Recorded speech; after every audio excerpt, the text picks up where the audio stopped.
Саламатсыздарбы, биздин Чалкан медиа каналдын көрөрмандары, биздин каналга жазылып, акыркы жаңылыктарды угуңуздар. Олимпиаданын лицензиялык турнири Кытайда эмес, Кыргызстанда өтөт. 2020-жылдагы Токио Олимпиадасына лицензия берген күрөш боюнча турнир Кыргызстанда өтөт. Бириккен күрөш дүйнөсүнүн аткаруу кеңеши бүгүн ушундай чечим чыгарды.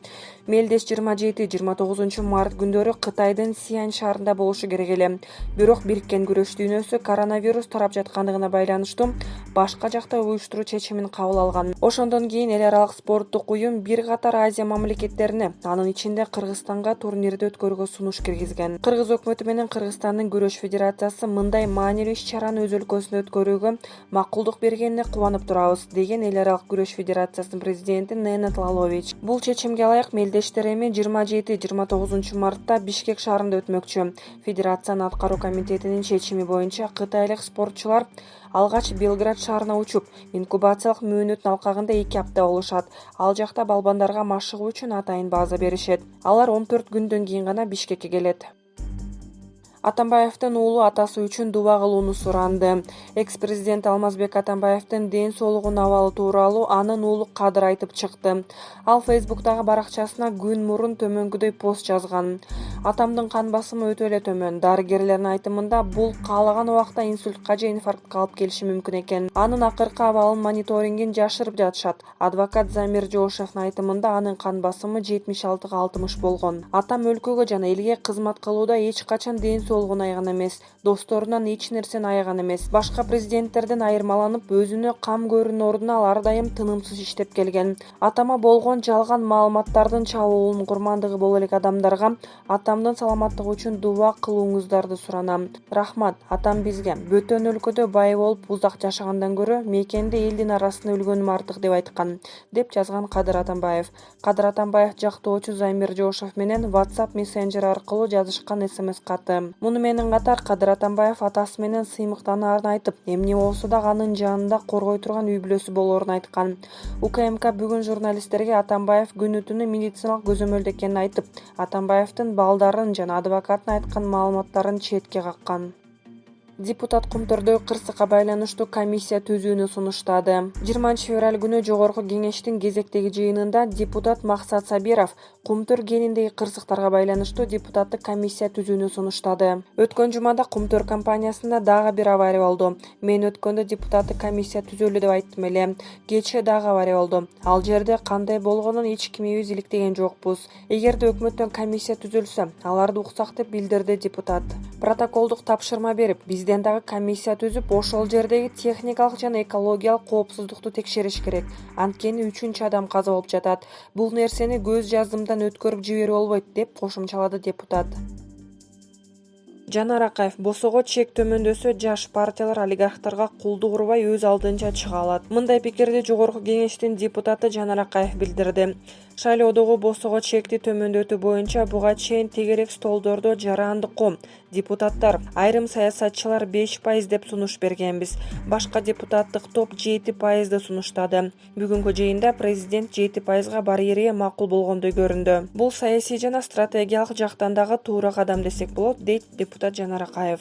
Тегерек столдор өтүп, жарандык коом, бейөкмөт уюмдар, көз карандысыз жанагындай эркин саясатчылар, депутаттар биз мисалы 5% деп сунуш бергенбиз. Жанагы төө сурасаң бээ берет деп коет го кыргызда. Биз 5% сураганбыз. Башка саясатчылар, депутаттык топ 7% деген. Анан бирок 9% болчу. Президенттин азыркы сөзүнөн мен түшүндүм, 7%га президент макул болгондой көрүндү. Бул саясий жактан дагы, стратегиялык жактан дагы, парламентаризмди күчөтүү жагынан дагы туура кадам. Анткени президент көзү жетти. Кыргызстанда ири саясий партиялар толук калыптана элек. 9%га бир аз эрте, 10%, 9% болгон босого пайыз ошондой мамлекеттер бул көбүнчө диктатуралык, демократиядан тайган, бир көсөм башкарган мындай мамлекеттер ошондой. Демократия калыптанган, сөз эркиндиги, парламентаризм мындай күчтөнгөн мамлекеттерде адатта мындай 3%, 5%. Кээ бир мамлекеттерде 1%, мисалычы. Эгер андай болсо, бизге окшогон жаш партияларга жакшы болмок, бирок биз 7%га деле президенттин азыркы сөзүнөн түшүнгөнүм боюнча мындай түшөт. 7%га бул жакшы. Эми мисалы 7% болсо жаңыраак жашыраак партиялардагы башка партиялардагы сөзсүз эле бир мындай бир олигархтардан жыйналган партияларга кулдук уруп эми бизди дагы кошо албасаңар болбойт деп барбай мына өз алдынча эми мындай биригип чыга бергенге мүмкүнчүлүк. Ата мекен деле мына 11 мандат менен келген, азыраак добуш алган, бирок баары бир парламентте мындай өзүнүн бир мындай эмесин жаратты да, мындай кармап турган, мындай күрөө тамырда кармап турган партиялардын бири болду да. Ошондой болот. Эмкиде дагы Кудай буйруса, менимче ушул 5-6 партиянын келиши күтүлөт деп ойлойм. 2 же 3 эле партия болуп калса, бул туура эмес болмок. Биз ушуга какшап келатканбыз. Менимче ошон үчүн президент дагы ойлонду окшойт. Түркия мамлекети Бишкектеги ВФА соода борборун кайтарып алуу үчүн жогорку сотко кайрылды. Түркия мамлекети Бишкектеги ВФА соода борборун кыргыз компаниядан кайтарып алууну көздөп жатат. Учурда жогорку сотто териштирүү иштери жүрүүдө деген маалымат социалдык тармактарга жарыяланган.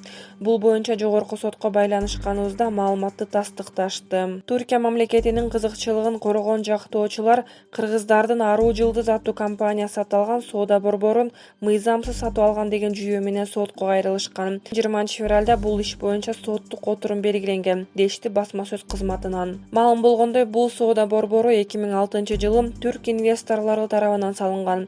2016-жылы түрк компаниясы аны Кыргыз өлкөсүндөгү компанияга саткан. Мусулмандар арасында бөлүнүгүч. Кадыр Маликов муфтиятты реформалоону сунуштайт. Кыргызстандын мусулмандары бөлүнүү алдында турат. Бул тууралуу теолог Кадыр Маликов билдирди. Анын айтымында жаштар арасында өз таасирин күчөтүү максатында айрым күчтөр жигердиш алып барууда. Көп жамаатка бөлүнүп, бирин-бирин сыйлабай, укпай, ар бири өзүн муфтият сезип алышкан. Мындай кырдаал улана берсе, Кыргызстандын мусулмандардын бөлүнүп жарылуусуна жол ачылат, дейт диний ишмер. Кадыр Маликов учурда тышкы күчтөр Кыргызстанда гана эмес, бүтүн Орто Азияда өздөрүнүн саясий оюндарын диний агымдар аркылуу ойной баштаганы белгилейт. Чындыгында эл аралык тышкы күчтөр жаңы ыкмаларды колдонуп, ар кандай секталар жана тикферизмди таратууга эмес, билинбеген жумшак күч менен согуп жатышат. Коомубузда улутчулдук, жердешчилик, түндүк түштүк жана башка маселелерди көтөрүп, элди толкута башташты.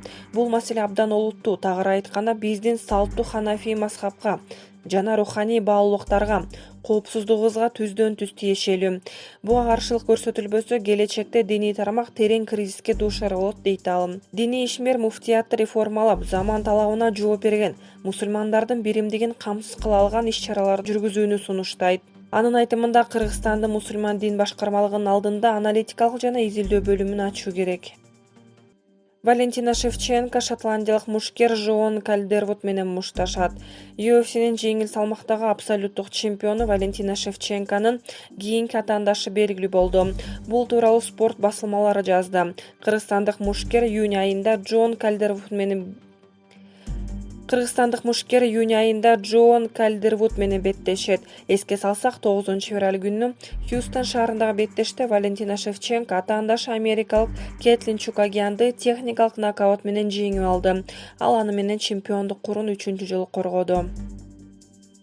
Кыргызстандык келин 2 жолу ымыркайын сатууга аракет кылган. Социалдык тармак аркылуу төрөлө элек балдарын сата турганын жарыялаган Кыргызстандын жаранын Москва соту 4,5 жылга эркинен ажыратты.